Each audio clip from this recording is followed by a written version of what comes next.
Welcome back to Dan's Messy Garage. It's going to be a short part 3 ultrasonic cleaner, heating the water.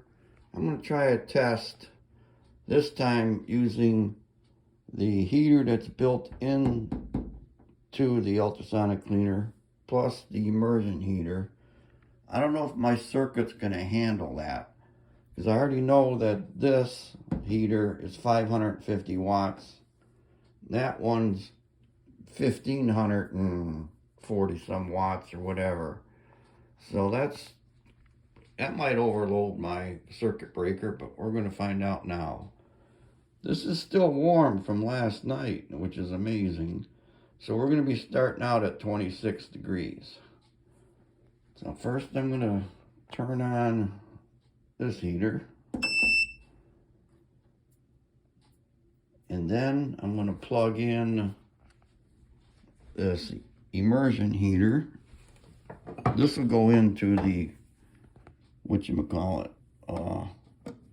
watt meter. So we have to add 550 to 15. Well, it's still climbing.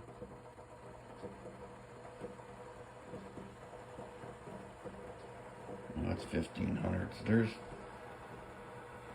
2050. So I'm going to guess that this is going to heat up really quick as long as my circuit breaker doesn't pop.